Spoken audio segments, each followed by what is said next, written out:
ہمیشہ سے ایک رہے ہیں اور ان کا ہمیشہ سے ایک ہی حکم رہا ہے، اور وہ دین اسلام ہے۔ اور اللہ تعالی کی بارگاہ میں جو مقبول دین ہے وہ بھی دین اسلام ہی ہے۔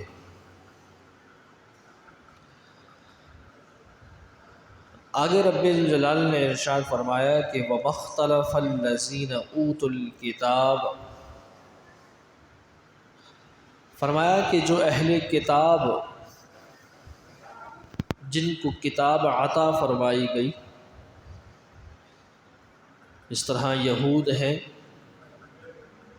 ان کے لیے توریت اتاری گئی تھی، نصارہ عیسائی ہیں ان کے لیے انجیل اتاری گئی تھی۔ واللہ تعالی نے فرمایا کہ جب ہم نے ان کو کتاب عطا فرمائی، اہل کتاب نے جب اس کتاب کا علم حاصل کر لیا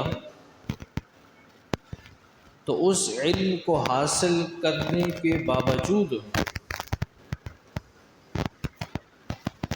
جو انہوں نے اپنے آپس میں اختلاف کیا دین کے اعتبار سے، انہوں نے جو دین میں بگاڑ کیا، جو تبدیلی کی، آسمانی کتابوں کو تبدیل کر دیا، اللہ تعالی کے جو احکامات تھے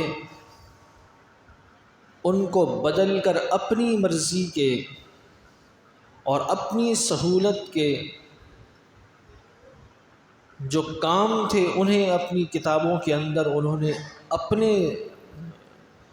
خود سے داخل کر دیا اور اللہ کے احکام کو انہوں نے مٹا دیا۔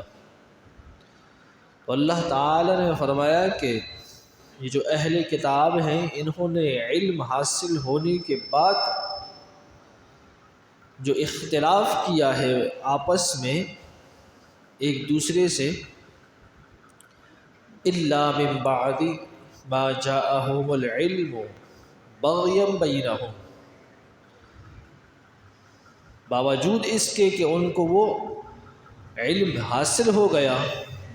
لیکن وہ اس کے بعد جو انہوں نے آپس میں ایک دوسرے سے اختلاف کیا وہ اس وجہ سے کیا تھا کہ وہ ایک دوسرے سے عناد رکھتے تھے، بغض رکھتے تھے، حسد کرتے تھے۔ یہود نصارہ سے اختلاف کرتے تھے، وہ ان سے بغض اور حسد کرتے، عیسائی یہودیوں سے بغض اور حسد کرتے، اور یہ دونوں مل کر مسلمانوں سے بغض اور حسد کرتے۔ اور وہ بغض اور حسد کیا تھا کہ ہمارے علاوہ کوئی اور قابل احترام نہ بنے، ہمارے علاوہ کوئی اور اللہ کی بارگاہ میں محترم و مکرم نہ بنے۔ اور ان سب میں سے یہود ہیں، نصارہ ہیں، ان میں سے ہر ایک کا دعویٰ اور کوشش یہی تھی کہ ہم اللہ کی بارگاہ میں زیادہ معتبر ہیں، ہم اللہ کی بارگاہ میں زیادہ مقبول ہیں، اور ہر ایک کا اپنا اپنا دعویٰ تھا، اور اسی دعوے کو سچ ثابت کرنے کے لیے وہ ایک دوسرے پہ الزام تراشیاں کرتے تھے، اختلاف کرتے تھے۔ تو اللہ تعالی نے فرمایا کہ یہ جو آپس میں جو اختلاف کرتے ہیں دین کے اندر، اور وہ بھی علم حاصل ہونے کے بعد، تو فرمایا کہ یہ اختلاف اس لیے کرتے ہیں کہ یہ ایک دوسرے سے حسد کرتے ہیں، ایک دوسرے سے دشمنی کرتے ہیں، بغض رکھتے ہیں،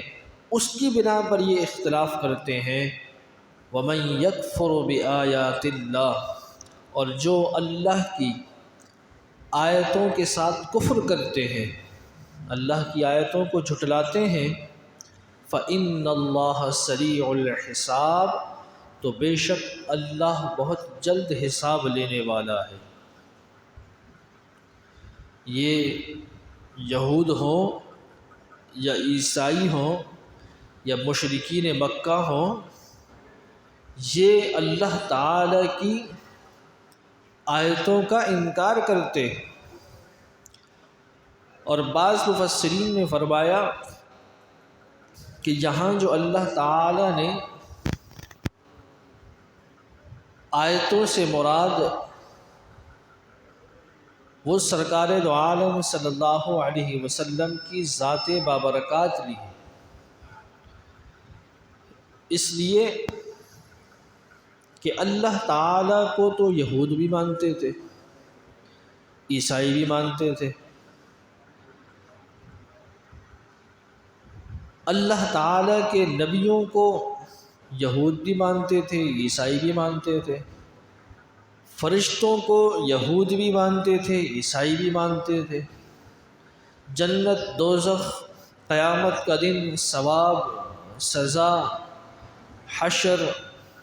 ان سب چیزوں پر یہود کا بھی ایمان تھا، نصارہ کا بھی ایمان تھا۔ اگر اختلاف کچھ تھا تو وہ صرف اور صرف اس بات کا تھا کہ یہ نبوت بنی اسرائیل سے ہٹ کر بنی اسماعیل میں کیسے چلی گئی۔ اختلاف صرف اور صرف سرکار دو عالم صلی اللہ علیہ وسلم کی ذات اقدس اور آپ کی نبوت پہ تھا۔ وہ اللہ تعالیٰ کی ذات پر اختلاف نہیں کرتے تھے، نہ اللہ تعالیٰ کی ذات سے انکار کرتے تھے۔ وہ شرک ضرور کرتے تھے لیکن اللہ کو مانتے تھے، جنت دوزخ کو ہی مانتے تھے، قبر و حشر کو ہی مانتے تھے، سزا اور جزا کو ہی مانتے تھے،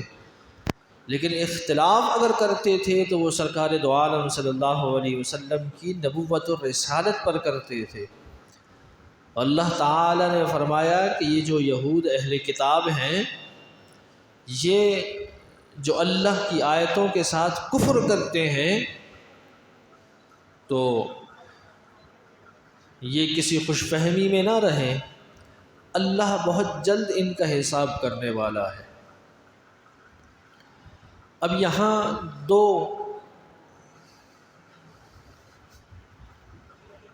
انداز بیان کیے مفسرین نے۔ ایک تو یہ کہ اللہ تعالی نے فرمایا کہ اللہ تعالی بہت جلد حساب لینے والا ہے ان کا۔ اس سے مراد یہ ہے کہ یہ قیامت جو ہے وہ بہت قریب ہے، قیامت بہت قریب ہے، کچھ وقت لگے گا، ابھی قیامت آنے والی ہے اور قیامت کے دن اللہ تعالیٰ ان سے حساب لے لے گا۔ سرکار دو عالم صلی اللہ علیہ وسلم نے فرمایا کہ جب حضور معراج پر تشریف لے گئے تو سفر معراج میں سرکار علیہ السلام نے ایک منظر ایسا دیکھا، فرمایا کہ میں نے ایک بہت ہی ضعیف العمر خاتون کو دیکھا، عورت کو دیکھا، بڑھیا کو دیکھا۔ تو میں نے جبریل سے پوچھا کہ یہ کون ہے، اس بوڑھی عورت، اس کے بارے میں مجھے بتاؤ۔ تو فرمایا یا رسول اللہ صلی اللہ علیہ وسلم، یہ دنیا ہے جو ان قریب موت کے قریب ہے، یعنی یہ دنیا اپنی عمر پوری کر چکی ہے اور یہ بس اب موت کے قریب ہے، آج موت آئی، کل آئی، پرسوں آئی، بس یہ موت کے قریب ہے۔ اور یہ جس دن اسے موت آنی ہے وہ قیامت کا دن شروع ہو جانا ہے۔ یعنی ایک تشبیہ دی گئی کہ دنیا اپنی عمر، اپنی مدت مکمل کر چکی ہے، اب قیامت کے دن بہت قریب ہیں۔ جس طرح ایک بڑھاپے میں انسان ضعیف العمر ہو جاتا ہے تو وہ موت کے بہت قریب ہو جاتا ہے۔ ایک نوجوان ہوتا ہے یا بچہ ہوتا ہے تو اس کو ایک امید ہوتی ہے کہ عموماً جو ہے وہ موت آنی ہے تو 50، 60، 70، 80، 90 سال کے بعد آنی ہے، تو ابھی تو میں 20-21 سال کا ہوں، تو ابھی تو بہت وقت پڑا ہے، لیکن جو آخری حد میں ہے تو اسے تو یہ بھی امید نہیں ہوتی، پتہ نہیں صبح اٹھوں گا بھی یا نہیں اٹھوں گا، کیونکہ آگے تو کوئی اللہ تعالی کا فضل ہی ہو سکتا ہے، باقی تو کوئی امید نہیں۔ تو فرمایا کہ قیامت بہت قریب ہے، اور فرمایا دوسرا معنی یہ ہے کہ انسان کی زندگی کتنے سال کی ہے،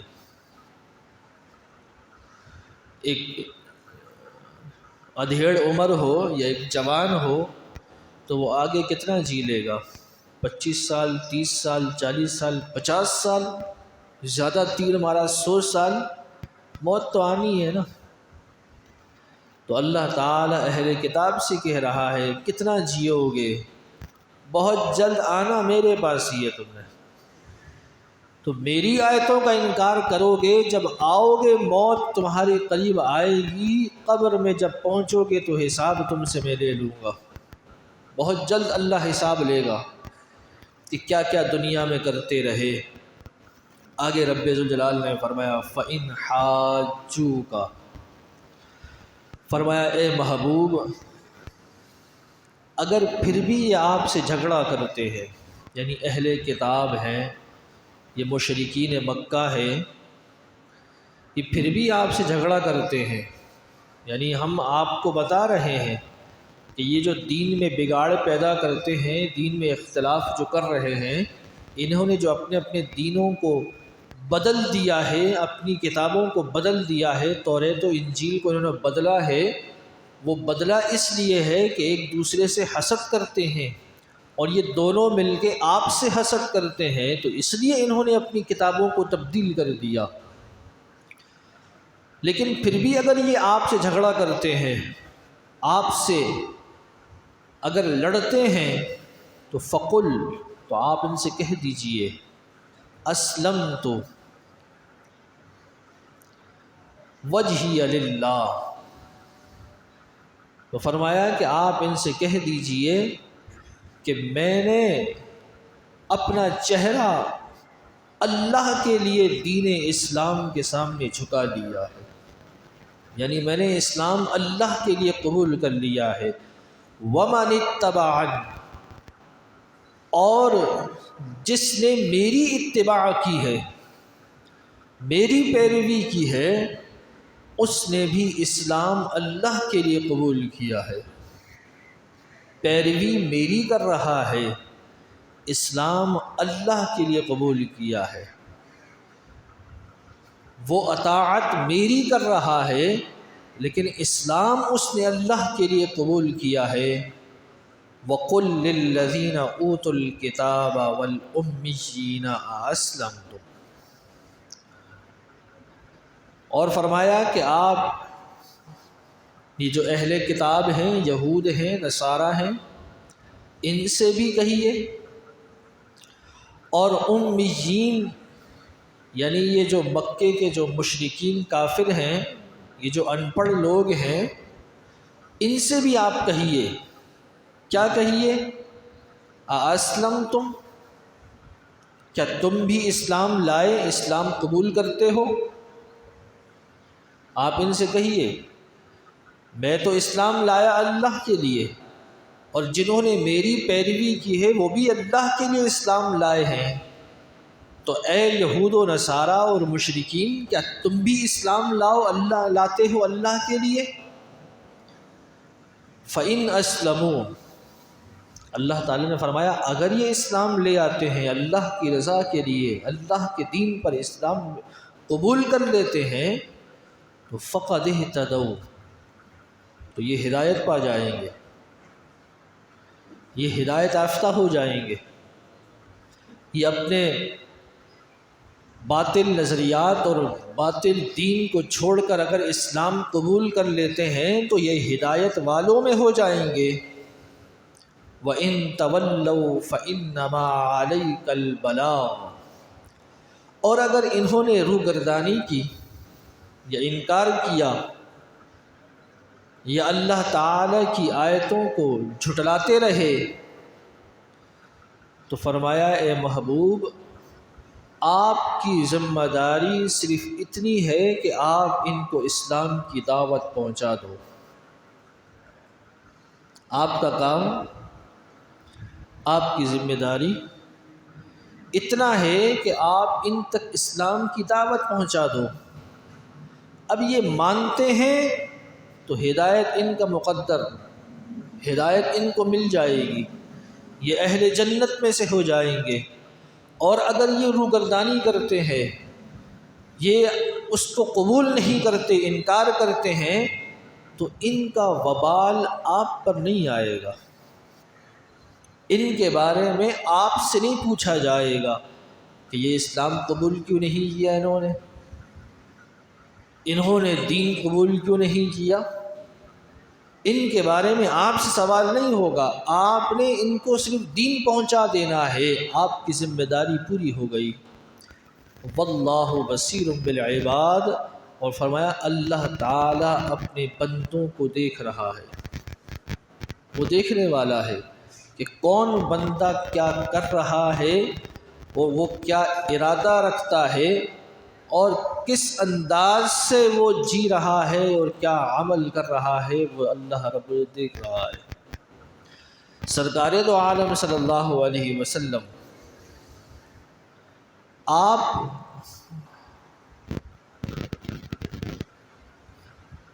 اللہ تعالی نے جو آپ کے بارے میں فرمایا کہ اے محبوب آپ کی ذمہ داری صرف دین کی دعوت پہنچا دینے تک ہے۔ اس سے بعض لوگ جو ہے وہ یہ مراد لے لیتے ہیں، کہتے ہیں کہ دیکھو حضور علیہ الصلوۃ والسلام کو اللہ تعالی نے صرف دین پہنچانے کی حد تک یہاں بھیجا ہے دنیا میں، اور قرآن میں اللہ نے فرمایا کہ حضور کا کام کیا ہے، صرف دین کی تبلیغ کر دینا، دین کا پیغام پہنچا دینا، دین کی دعوت دے دینا۔ باقی حضور علیہ الصلوۃ والسلام کے پلے کچھ بھی نہیں ہے، حالانکہ یہ مفہوم ہی اس آیت کا نہیں۔ اس لیے کہ اللہ تعالی نے جو حضور علیہ الصلوۃ والسلام کو یہ فرمایا نا کہ آپ کا ذمہ، آپ کا کام صرف ان کو دین کی دعوت، دین کا پیغام پہنچانا ہے، یہ اس لیے نہیں فرمایا کہ آپ کے پلے اور کچھ نہیں۔ یہ تو اللہ تعالی نے حضور علیہ الصلوۃ والسلام کو ایک تسلی دی ہے، ایک تشفی دی ہے کہ سرکار دو عالم، جس طرح سورہ بقرہ میں گزشتہ سورت میں بھی یہ گزرا تھا کہ سرکار دو عالم صلی اللہ علیہ وسلم جو ہے وہ اس پریشانی میں رہتے تھے، اور ہمیشہ یہ کوشش حضور کی ہوتی تھی کہ کسی طرح یہ یہود اور نصارہ جو ہیں وہ اسلام قبول کر لیں۔ کیوں؟ اس لیے کہ جو مشرکین تھے وہ تو تھے ہی اسلام سے بہت دور، ان کے ہاں تو اسلام کو کوئی تصور ہی نہیں تھا۔ مشرکین نہ تو اللہ کو مانتے تھے، نہ وہ روز آخرت کو، نہ وہ جنت دوزخ کو، نہ وہ اچھی بری تقدیر کو، وہ تو کسی چیز پر ایمان نہیں رکھتے تھے، وہ تو اپنے ہاتھ سے بنائے ہوئے بتوں کو پوجتے تھے۔ لیکن ان کے مقابلے میں جو یہود تھے، نصارہ یعنی عیسائی تھے، وہ تو اللہ کو ہی مانتے تھے، اللہ کی کتابوں کو ہی مانتے تھے، جنت دوزخ، یوم آخرت، سزا اور جزا، سب کچھ وہ مانتے تھے، اللہ کی عبادت بھی کرتے تھے۔ لیکن اختلاف اگر کسی چیز پہ تھا تو وہ صرف اور صرف ذات پاک محمد مصطفیٰ صلی اللہ علیہ وسلم پہ تھا۔ تو حضور کی کوشش اس بارے میں زیادہ یہ تھی کہ یہ مشرکین تو اسلام سے بہت دور ہیں، لیکن یہ جو یہود اور نصارہ ہیں، عیسائی ہیں، یہ تو تھوڑا اسلام کے قریب ہیں، یہ تو اسلام کا سب کچھ مانتے ہیں سوائے میری نبوت اور رسالت کے۔ تو حضور ہمیشہ اس کوشش میں رہتے تھے کہ کسی طرح یہ یہود اور نصارہ اسلام قبول کر لے، یہود و نصارہ اسلام کے قریب آئیں اور اسلام کی دعوت کو قبول کریں۔ تو سرکار دو عالم صلی اللہ علیہ وسلم اس حوالے سے فکر مند رہتے تھے۔ تو اللہ تعالیٰ نے حضور کو یہ تسلی اور تشفی دی کہ اے محبوب آپ پریشان نہ ہو، آپ افسردہ نہ ہوں، یہ اگر اسلام قبول کرتے ہیں تو یہ ہدایت یافتہ ہوں گے، اور اگر یہ اسلام قبول نہیں کرتے تو آپ سے اس بارے میں کوئی سوال نہیں کیا جائے گا، آپ تسلی رکھیں۔ آپ کا کام ان کو ہاتھ سے پکڑ کر ہدایت تک پہنچانا نہیں ہے، آپ انہیں اسلام کی دعوت پیش کر دیجئے، آپ انہیں اسلام کی دعوت دے دیجئے، باقی وہ اس کو قبول کرتے ہیں تو اللہ تعالیٰ ان کو ہدایت یافتہ بنا دے گا، اور اگر انکار کرتے ہیں تو اللہ تعالیٰ ان قریب ان سے پوچھ لے گا، آپ سے نہیں پوچھے گا، ان سے خود اللہ تعالیٰ حساب لے لے گا۔ تو یہاں حضور علیہ الصلوۃ والسلام کے اختیارات کی بات نہیں ہے، یہاں تو سرکار کے اس غم کو اللہ تعالیٰ دور کر رہا ہے جو یہود و نصارہ کے بارے میں حضور علیہ الصلوۃ والسلام کیا کرتے تھے۔ آگے رب ذوالجلال نے فرمایا ان الذین یکفرون بآیات اللہ، فرمایا کہ بے شک جو لوگ اللہ رب العزت کی آیتوں کا انکار کرتے ہیں، یعنی یہ جو یہود و نصارہ ہے، اور میں نے پچھلی آیت میں یہ بتایا کہ اللہ کی آیتوں سے مراد کیا ہے۔ اللہ کی آیتوں سے مراد سرکار دو عالم صلی اللہ علیہ وسلم کی ذات اقدس ہے۔ اللہ تعالیٰ کی آیتوں سے مراد کون؟ سرکار دو عالم صلی اللہ علیہ وسلم کی ذات اقدس اور آپ کی نبوت اور رسالت ہے، ورنہ یہود اللہ کو مانتے تھے یا نہیں مانتے تھے؟ مانتے تھے۔ وہ جنت دوزخ کو مانتے تھے، وہ فرشتوں پر یقین رکھتے تھے، وہ اچھی بری تقدیر پر یقین رکھتے تھے، اور یہی سب قرآن میں ہے نا۔ تو یہود تو ان سب چیزوں کو مانتے تھے، تو پھر انکار کس چیز کا کرتے تھے؟ وہ صرف اور صرف سرکار کی نبوت اور رسالت اور آپ کی ذات اقدس کا انکار کرتے تھے۔ تو اللہ نے فرمایا کہ یہ جو لوگ اللہ کی آیتوں کا انکار کرتے ہیں اور وَيَقْتُلُونَ النَّبِيِّينَ بِغَيْرِ حَقٍّ، اور ناحق یہ لوگ انبیاء کرام علیہم السلام سے لڑتے ہیں، جھگڑتے ہیں، ان کو قتل کرتے ہیں۔ یہ یہود و نصارہ کے بارے میں اللہ نے فرمایا کہ یہ اللہ کی آیتوں کا انکار کرتے ہیں اور یہ انبیاء کرام علیہم السلام سے قتال کرنے والے ہیں، انہوں نے اللہ کے نبیوں کو ناحق قتل کیا ہے، مظلوم تھے وہ، اور ان کو انہوں لوگوں نے زبردستی قتل کیا ہے، صرف اس لیے کہ یہ ان کو دین کی دعوت دیتے تھے۔ یعنی انبیاء کرام علیہم السلام یہود کو جب دین کی دعوت دیتے تو وہ جبراً انبیاء کو، رسولان اعظام کو قتل کر دیتے تھے۔ تو اللہ تعالی نے فرمایا کہ یہ تو وہ ہیں کہ جو اللہ کی آیتوں کا بھی انکار کرتے ہیں اور نبیوں کو ناحق قتل کرتے ہیں۔ وَيَقْتُلُونَ الَّذِينَ، اور ان لوگوں کو قتل کرنے والے ہیں، يَأْمُرُونَ بِالْقِسْطِ مِنَ النَّاسِ، جو عدل و انصاف کی دعوت دیتے ہیں، عدل و انصاف کے ساتھ فیصلہ کرنے والے ہیں، جو ان کو عدل و انصاف کا حکم دینے والے ہیں، جو ان کو عدل و انصاف کی تعلیم دینے والے، یہ ان کو بھی قتل کرنے والے ہیں۔ یہود کے بارے میں سرکار دو عالم صلی اللہ علیہ وسلم نے فرمایا کہ یہودیوں نے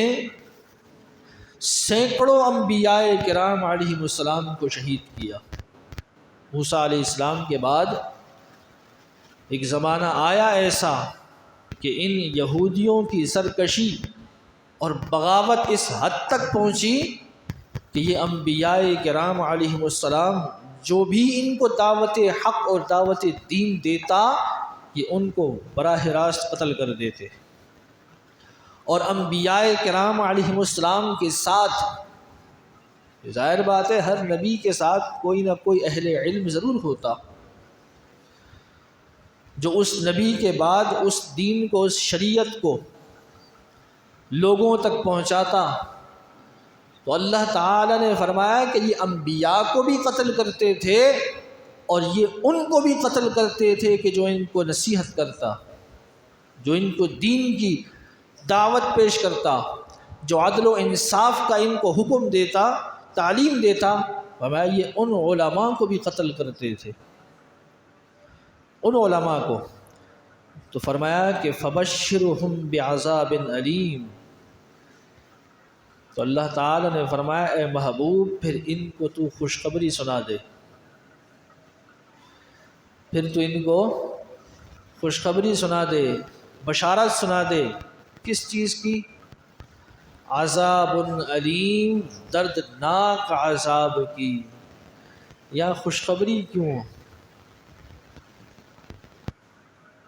یہاں بشارت سے مراد جو ہے وہ خوشخبری ہوتی ہے، لیکن یہاں وہ خوشخبری نہیں ہے کہ جو راحت اور سکون والی ہوتی ہے۔ یہاں جو ہے وہ جس طرح ایک تنزیہ لفظ ہوتا ہے نا، چل اب مزہ چکھ اس بات کا، ہاں حالانکہ اس میں کوئی مزہ ہوتا ہے، کوئی سزا ہوتی ہے نا، اس کے بارے میں کہتے ہیں چلو اب مزہ چکھو نا، حالانکہ اس میں مزہ نہیں ہوتا، اس میں تکلیف ہوتی ہے، لیکن ایک تنزیہ جملہ کہا جاتا ہے کہ جو انسان ہٹ دھرمی پر اتر آئے اور پھر جب وہ اس ہٹ دھرمی کی وجہ سے کسی نقصان میں آتا ہے، تکلیف میں آتا ہے، تو کہنے والا کہتا ہے ہاں اب مزہ آ رہا ہے، اب مزہ چکھو۔ حالانکہ اس میں مزہ نہیں ہوتا، لیکن یہ مزہ طنز کے زمرے میں آتا ہے۔ تو اللہ تعالیٰ بھی مشرکین کے وہ یہود و نصارہ کو فرمایا اے محبوب پھر ان کو بشارت سنا دے، ان کو بشارت سنا دے کہ انہوں نے جو اپنے انبیاء کو قتل کیا اور اہل علم حضرات کو قتل کیا صرف اس لیے کہ یہ ان کو حق کی دعوت دیتے تھے، یہ ان کو اسلام کی دعوت دیتے تھے، یہ ان کو اللہ اور اس کے رسول کی تعلیم پہنچاتے تھے، یہ ان کو قتل کرتے تھے، ان سے جھگڑا کرتے تھے، ان سے لڑتے تھے۔ ان کا قصور کیا تھا؟ قصور یہی تھا کہ وہ اللہ کے دین کو تم تک پہنچا رہے ہیں اور تم اس کو پسند نہیں کرتے، ان سے جھگڑا کرتے ہو، ان سے لڑتے ہو۔ تو فرمایا اے محبوب اب ان کو بشارت دے کہ اللہ تعالی نے تمہارے لیے دردناک عذاب رکھا ہے۔ کیا کیا ہے؟ دردناک عذاب۔ اس لیے اللہ تعالی کے دین کے بارے میں کوئی بات کہنے سے پہلے لاکھ مرتبہ سوچا کرے۔ بعض لوگ جو ہے وہ شخصی طور پر اگر کسی کے ساتھ اختلاف کرتے ہیں 1000 مرتبہ کریں، 1000 مرتبہ کریں، لیکن دین کی وجہ سے کسی سے اختلاف کرنے سے پہلے سوچو۔ بعض لوگوں کا انداز ہوتا ہے کہ کسی عالم دین نے، کسی مولوی نے اگر کوئی بات کہہ دی اور لوگ اگر اس کو تسلیم کرنے سے پسند نہیں کرتے تو وہ اکثر کہتے ہیں کہ یار یہ مولویوں کی آپس کی باتیں ہیں، ہمیں اس سے کیا لینا دینا۔ کیا کہتے ہیں؟ یہ مولویوں کی آپس کی باتیں ہیں یا مولویوں کے آپس کے جھگڑے ہیں، ہم اس چیز میں نہیں پڑتے۔ یہ ذہن میں رکھو کہ مولوی شریعت اپنے گھر سے نہیں لایا، مولوی شریعت اپنے گھر سے نہیں لایا۔ مولوی آپ کو باتیں اپنے گھر سے لا کر نہیں سناتا. ایسا نہیں ہے کہ رات کو سوتا ہے صبح اٹھا رات کو جو کچھ خواب میں آیا وہ آ کر کہہ دیا. ایسا نہیں ہے. اس لیے کسی مولوی سے شخصی طور پر آپ نے اختلاف رکھنا ہے 1000 مرتبہ رکھو، لیکن دین کے کسی معاملے میں اختلاف کرنے سے پہلے سوچ لو کہ ہم کس بات پہ اور کس معاملے میں اس سے اختلاف کر رہے ہیں. اس لیے کہ مولوی صاحب نے تو اپنی مرضی سے کچھ نہیں کہا نا. اگر انہوں نے واقعی اللہ کا قرآن پڑھ کر سنایا ہے اور آپ نے اگر اس طرح کی بات کہہ دی تو یہ حد کفر تک معاملہ پہنچ جائے گا. کہاں جاؤ گے؟ انہوں نے اگر کسی نے حدیث پاک پڑھ کر آپ کو سنائی ہے اور آپ نے کہہ دیا کہ یار یہ مولویوں کا کام ہے، ہمارا اس سے کوئی لینا دینا واسطہ نہیں ہے، تو یہ گمراہی تک معاملہ پہنچ جاتا ہے. تو اس لیے کسی اہل علم سے اگر ذاتی طور پہ اختلاف رکھنا ہے وہ رکھو اس کی شخصیت کے اعتبار سے، لیکن دین کے اعتبار سے اس سے اختلاف کرنے سے پہلے 1000 مرتبہ سوچو. تو فرمایا کہ بنی اسرائیل جو ہیں وہ انبیاء کو قتل کرنے والے ہیں، وہ اپنے علماء کو قتل کرنے والے ہیں، جس کی وجہ سے اللہ نے فرمایا کہ اے محبوب اب ان کو بشارت دے دردناک عذاب کی کہ اللہ نے تمہارے لیے دردناک عذاب تیار کر رکھا ہے. اب پہنچو تو صحیح اللہ کی بارگاہ میں. آگے رب ذوالجلال نے فرمایا اولئک الذین حبطت اعمالهم فی الدنیا والآخرہ. فرمایا یہ وہ لوگ ہیں کہ جن کے اعمال نہ تو دنیا میں ان کو کوئی نفع دیں گے، یعنی جو دنیا میں انہوں نے اعمال کیے ہیں وہ بھی ضائع، اور آخرت میں ان کے لیے کوئی حصہ ہے ہی نہیں. آخرت میں یہ جو بھی اچھے اچھے کام کرتے ہیں نا، اس لیے کہ مشرکین مکہ جو ہے ان کا یہ دعویٰ تھا کہ جناب ہم تو والی مکہ ہیں، مکے کے والے ہیں، لوگ حج کرنے کے لیے آتے ہیں، ہم ان کی خدمت کرتے ہیں، ہم ان کو پانی پلاتے ہیں، ہم ان کے کھانے پینے کا رہنے سہنے کا انتظام کرتے ہیں، تو ہم مکے کے مہمانوں کا، حج کرنے والوں کا خیال کرتے ہیں، ان کی خدمت کرتے ہیں، لہٰذا یہ ہمارے لیے نیک کام ہے. تو اللہ تعالی نے فرمایا کہ تم لاکھ حاجیوں کو پانی پلاتے رہو، تم لاکھ حاجیوں کی خدمت کرتے رہو،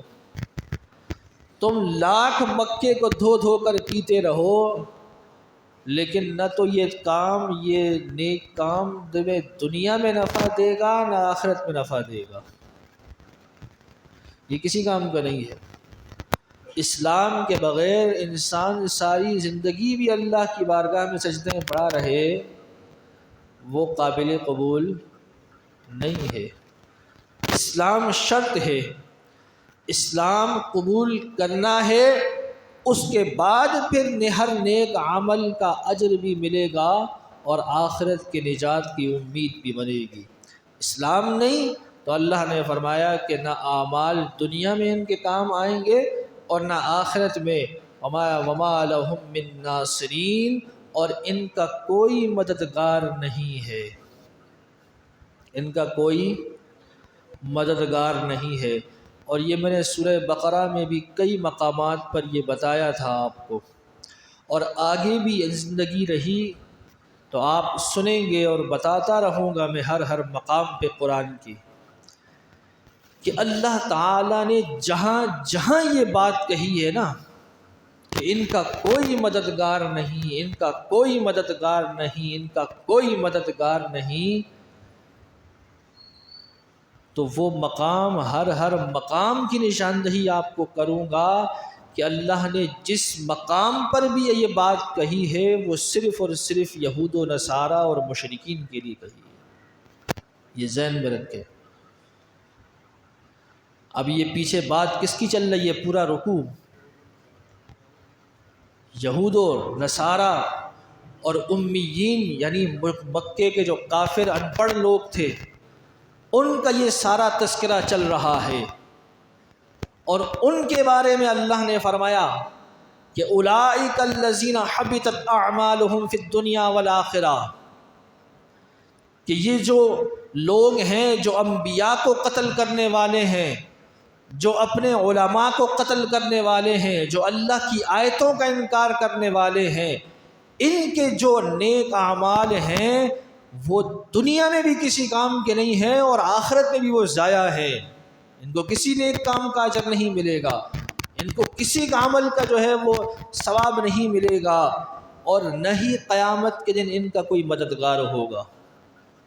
کوئی مددگار نہیں ہوگا، ان کی کوئی معافی نہیں ہوگی۔ کس کی معافی نہیں ہوگی؟ یہود و نصارہ، غیر مسلموں کی، کافروں کی، سمجھ رہے ہیں؟ اور مومنوں کے لیے، مسلمانوں کے لیے اللہ تعالی مددگار بنائے گا۔ رب ذوالجلال جس کو اذن عطا فرمائے گا تو انبیاء بھی مدد کرنے والے ہوں گے، اولیاء بھی مدد کرنے والے ہوں گے، صالحین بھی مدد کرنے والے ہوں گے، نیک لوگ بھی مدد کرنے والے ہوں گے، علماء بھی مدد کرنے والے ہوں گے، حفاظ کرام بھی مدد کرنے والے ہوں گے۔ اللہ تعالیٰ ان کو اذن عطا فرمائے گا، اور آیت الکرسی میں اس کی پوری تفصیل گزری تھی کہ اللہ تعالیٰ نے جس طرح سورہ بقرہ میں یہ بھی ارشاد فرمایا تھا کہ قیامت کے دن اللہ تعالیٰ کی بارگاہ میں کسی کی مجال نہیں کہ وہ سفارش کر سکے، تو وہ بھی پورا رکوع میں نے آپ کو پڑھ کر سنایا تھا جو منافقین اور کفار کے لیے اللہ نے فرمایا تھا۔ فرمایا ان کافروں کی بارے میں اللہ کسی کی سفارش قبول نہیں کرے گا، ان منافقین کے لیے کسی کی سفارش اللہ قبول نہیں کرے گا۔ لیکن آیت الکرسی میں اللہ نے فرمایا کہ اللہ تعالیٰ کی بارگاہ میں کسی کی مجال نہیں سوائے اس کی جو جس کو اللہ اذن عطا فرمائے گا، جس کو اللہ اجازت عطا فرمائے گا، اور سرکار دو عالم صلی اللہ علیہ وسلم کو اللہ اذن عطا فرمائے گا، اجازت عطا فرمائے گا کہ سرکار دو عالم صلی اللہ علیہ وسلم جب لوگ میدان محشر میں گھوم گھوم کے جب حضور کی بارگاہ میں آئیں گے تو سرکار دو عالم صلی اللہ علیہ وسلم سجدہ ریز ہوں گے، اللہ کی بارگاہ میں سجدہ کریں گے، اور اللہ تعالیٰ کے جو جلال کو وہ ٹھنڈا کریں گے، اور پھر حضور علیہ الصلوۃ والسلام سے اللہ فرمائے گا اے محبوب اپنا سر اقدس اٹھائیے، آپ کہیے آپ کی سنی جائے گی۔ یہ اللہ کی طرف سے اجازت ہے نا، آپ شفاعت کیجئے آپ کی شفاعت قبول کی جائے گی، یہ اجازت ہے یا نہیں ہے؟ ہاں، تو یاد رکھو قرآن میں جہاں جہاں یہ لفظ آئیں گے وہاں وہاں آپ کو نشاندہی کرواؤں گا، اور یہ میں دعوے کے ساتھ کہہ رہا ہوں کہ جہاں جہاں اللہ نے کہا کہ ان کا کوئی مددگار نہیں ہوگا وہاں وہاں صرف اور صرف مشرکین اور کافروں کی بات ہو رہی ہے، مومنوں کی بات نہیں ہو رہی، مومنوں کی بات نہیں ہو رہی۔ تو کافروں کا کوئی مددگار نہیں ہوگا، لیکن مومنین اگرچہ گنہگار بھی ہوگا لیکن اللہ تعالی جو ہے ان پر کرم ضرور کرے گا۔ وہ اگر کوئی مومن مسلمان ہے، گنہگار ہے، وہ اپنی بداعمالیوں کی وجہ سے جہنم میں جائے گا، لیکن ایک مدت کے لیے، اور جب اس کی سزا پوری ہو جائے گی یا اللہ اپنے فضل سے یا حضور کی شفاعت سے اسے جنت سے نکالے گا، ضرور نکالے گا ضرور۔ حضور نے فرمایا کہ جس کے دل میں رائی کے برابر بھی اگر ایمان ہوگا وہ جنت میں ضرور جائے گا، جہنم میں جائے گا، اپنی سزا پوری کرے گا، یا اللہ اپنے فضل سے پہلے ہی اس کو نکال کر جنت ضرور دے گا۔ اور فرمایا کہ جو مشرکین ہیں، کفار ہیں، ان کا کوئی مددگار نہیں ہوگا۔ آگے رب ذوالجلال نے فرمایا الم تر الی الذین اوتوا نصیبا من الکتاب یدعون الی کتاب اللہ، فرمایا کیا آپ نے ان لوگوں کو نہیں دیکھا کہ جنہیں کتاب کا علم دیا گیا، یعنی یہ پھر وہی یہود اور نصارہ، عیسائی اور یہودیوں کے بارے میں ذکر ہو رہا ہے کہ جن کو کتاب یعنی توریت دی گئی، انجیل دی گئی اور ان کا علم بھی ان کو دیا گیا، کیا آپ نے ان کو نہیں دیکھا؟ یدعون الی کتاب اللہ، اور انہیں کتاب اللہ کی طرف بلایا جاتا ہے، اور لیحکم بینہم ثم یتولی فریق منہم وہم معرضون، اور فرمایا کہ وہ ان کے باہمی اختلاف میں فیصلہ کرے، ان کو جن کو اہل کتاب، جن کو کتاب دی گئی ہے، ان کو کتاب کی طرف بلایا جاتا ہے تاکہ اس کتاب کی روشنی میں ان کے آپس میں فیصلے میں، اختلاف میں فیصلہ کیا جائے۔ فرمایا پھر ان میں سے ایک فریق جو ہے وہ روگردانی کر کے چلا جاتا ہے، وہ روگردانی کرنے والا ہوتا ہے۔ اس آیت مبارکہ کا جو پس منظر ہے وہ سرکار دو عالم صلی اللہ علیہ وسلم کے پاس ایک فیصلہ آیا۔ یہود میں ایک خاتون جو ہے وہ کسی کے ساتھ زنا کر بیٹھی، ان کو جب پکڑا گیا تو فیصلہ آیا حضور کے پاس۔ سرکار دو عالم صلی اللہ علیہ وسلم نے فرمایا کہ میں تو قرآن، اللہ کی کتاب کے حوالے سے فیصلہ کروں گا، اور قرآن کا فیصلہ یہ ہے کہ یہ شادی شدہ ہے، اس نے زنا کیا ہے تو لہٰذا اس کو رجم کر دیا جائے، پتھر مار مار کے اس کو قتل کر دیا جائے۔ اللہ کا فیصلہ تو یہی ہے۔ تو جو یہود کے جو عالم تھے، جن کو کتاب اور توریت کا علم تھا، انہوں نے کہا کہ توبہ توبہ، یہ کیسا ظالمانی کا جو ہے وہ بات ہے کہ ایک انسان کو جو ہے وہ پتھر مار مار کے قتل کر دیا جائے، یہ کیسی بات ہے؟ تو سرکار دو عالم صلی اللہ علیہ وسلم نے فرمایا کہ یہ ظالمانہ ہے یا ظالمانہ نہیں، یہ تو قرآن کیا، یہ تو اللہ نے توریت میں بھی بیان کی ہے۔ آیت رجم جو ہے یہ تو اللہ نے توریت میں بھی بیان کی ہے، تو تم قرآن پہ کس طرح اعتراض کر رہے ہو؟ تو جو یہود کے لوگ تھے انہوں نے کہا نا نا نا نا نا، توریت میں تو ایسی کوئی بات ہم نے نہیں پڑھی اور نہ اللہ نے بیان کی ہے۔ تو حضور نے فرمایا لاؤ توریت دے کر آؤ۔ جب توریت لائی گئی تو سرکار دو عالم صلی اللہ علیہ وسلم نے کھول کر ان کے سامنے پیش کی، اور اس میں آیت رجم کے بارے میں حضور نے فرمایا کہ پڑھو یہ۔ اب وہ جو یہود کا عالم تھا، روایات میں آتا ہے کہ اس نے اس آیت رجم پر ہاتھ رکھ کر اور اس کے نیچے سے پڑھنا شروع کر دیا۔ تو ایک صحابی رسول تھے، انہوں نے اس کا ہاتھ جھٹکا اور فرمایا کہ تو اس کو چھپاتا ہے جس کو اللہ نے اتارا ہے، ہاں آنکھوں دیکھی جو ہے وہ چھپا رہا ہے۔ تو انہوں نے اس کا ہاتھ جھٹکا اور اس نے کہا کہ یہ ہاتھ کے نیچے جو چھپایا ہے اس کو پڑھ کر سنا۔ جب وہ پڑھا تو آیت مبارکہ، آیت رجم توریت میں موجود تھی۔ تو سرکار نے فرمایا کہ یہ تو توریت میں بھی اللہ نے حکم دیا ہے، تم قرآن پہ اعتراض کرتے ہو۔ تو اس کا ذکر اللہ رب العزت نے فرمایا کہ جن کو ہم نے کتاب عطا فرمائی ہے، ان کو جب کتاب کی طرف بلایا جاتا ہے، کتاب سے مراد قرآن مجید، یعنی اللہ نے قرآن کی آیت پڑھی تھی نا، آیت رجم،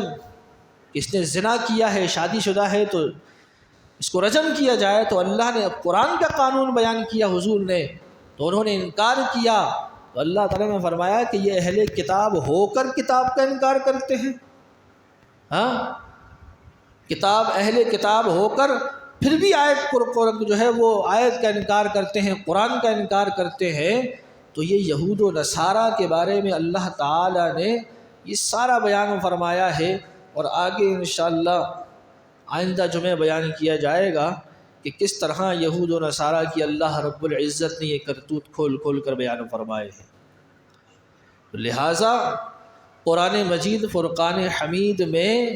جہاں کہیں بھی ایسی کوئی مذمت آتی ہے تو یاد رکھیں وہ یا تو یہود و نصارہ کے بارے میں ہوگی یا پھر مشرکین کے بارے میں ہوگی۔ اور یہ جو آیت مبارکہ ہے نا کہ یہ ایک مثال، اللہ نے ایک مثال دی نا کہ وہ اہل کتاب ہو کر پھر بھی کتاب سے روگردانی کرتے ہیں۔ جس طرح اس یہودی نے اس آیت رجم پر ہاتھ رکھ کر اور سنا دیا باقی چھوڑ دیا، یہ واردات آج کل بھی ہوتی ہے، یہ واردات آج کل بھی ہوتی ہے۔ بعض لوگ قرآن کے ساتھ بھی یہ واردات کرتے ہیں، جان بوجھ کر قرآن کے مفاہیم کو، قرآن کے مفہوم کو اپنی مرضی کے مطابق بدل کر پیش کرتے ہیں۔ اور مثال میں نے ابھی آپ کو دی، کتنے لوگ ایسے آپ کو ملیں گے کہ جو صرف اس آیت مبارکہ کا حصہ پڑھیں گے کہ اللہ تعالیٰ نے فرمایا کہ وما لہم من ناصرین۔ دیکھو قرآن میں اللہ نے فرمایا، کھول کھول کر دکھائیں گے قرآن میں، وما لہم من ناصرین، وما لہم من ناصرین، وما لہم من ناصرین، کہ کوئی مددگار نہیں، کوئی مددگار نہیں، کوئی مددگار نہیں، کوئی مددگار نہیں۔ ایسا ہے یا نہیں ہے؟ جو سوشل میڈیا یا جو اس طرح کی جو چیزیں رکھتے ہیں وہ بخوبی اندازہ کریں گے، بھرا پڑا ہے معاملہ مواد، لیکن کیا ہے؟ صرف اور صرف ان کے دلوں میں کجی اور بےایمانی ہے، دین نہیں سکھانا انہوں نے، قرآن کا اصل مفہوم نہیں سکھانا انہوں نے، صرف اپنے مطلب کی بات نکال کر اور کہیں گے کہ دیکھو اللہ نے فرمایا، قرآن میں فرمایا ہے وما لہم من ناصرین، کوئی مددگار نہیں، کوئی مددگار نہیں۔ اللہ کے بندے آگے پیچھے پڑھ کر مجھے سناؤ کس کا مددگار نہیں، کون مددگار نہیں، کس کا مددگار نہیں؟ فرمایا جن کی مدد کی اللہ نے نفی فرمائی ہے وہ ان مشرکین مکہ کے ان باطل خدا تھے کہ اللہ نے فرمایا کہ یہ جن کو تم اپنے ہاتھوں سے بنائے ہوئے ہو یہ تمہاری کوئی مدد نہیں کر سکتے۔ اس کی پوری مثال اللہ نے سورہ بقرہ میں دی ہے کہ اللہ تعالیٰ نے فرمایا تھا کہ یہ جن کے بتوں کو تم اپنا پیشروا سمجھتے ہو، اپنی جو ہے وہ ضمانت سمجھتے ہو نجات کا، فرمایا ان کے سامنے سے اگر کوئی مکھی سمجھتے ہو کتنا چھوٹا سا ہے، فرمایا اگر کوئی مکھی ان کے سامنے سے رزق کا دانہ اٹھا کر لے جائے نا تو یہ بت اس کو بھی نہیں چھڑا سکتے، تمہیں کیا چھڑائیں گے؟ یہ سورہ بقرہ میں گزرا ہے پورا تذکرہ، اگر کسی نے سنا ہو تو یاد ہو تو ان کو یاد ہو۔ فرمایا یہ اس کو بھی نہیں چھڑا سکتے اور تم ان سے نجات کا امید لگا کر بیٹھے ہو۔ اب بعض لوگ جو ہے وہ اس آیت مبارکہ کو فٹ کرتے ہیں اولیاء کاملین کے اوپر، کتنا بڑا ظلم ہے بتاؤ یار۔ اللہ تعالیٰ نے جو آیت بتوں اور مشرکین کے باطل خداؤں کے بارے میں فرمائی ہے وہ کہتے ہیں دیکھو جاؤ، اللہ نے فرمایا کہ مکھی ان کے سامنے سے کچھ اٹھا کر لے جائے یہ اس کو نہیں چھڑا سکتے، لوگ جا کر ان سے جو ہے وہ استمداد کرتے ہیں، ان سے دعاؤں کی التجائیں کرتے ہیں تو وہ تو خود کسی کو نہیں چھڑا سکتے۔ تو خدا کے لیے انصاف کی بات کرو، قرآن کا جو صحیح مفہوم ہے اس کو بیان کرو، بےایمانی نہیں کرو، جس مقصد کے لیے جس کے لیے اللہ نے بیان فرمایا ہے اس کو پورا بیان کرو۔ باقی میں یہ بات دعوے سے کہہ رہا ہوں، یہ پورا قرآن اللہ نے توفیق دی، زندگی رہی تو آپ کو پڑھ کر ایک ایک آیت پڑھ کے سناؤں گا، کہیں کوئی مائی کا لال یہ ثابت نہیں کر سکتا کہ اللہ نے انبیاء کے بارے میں کہا ہو کہ یہ مکھی بھی نہیں اڑا سکتے،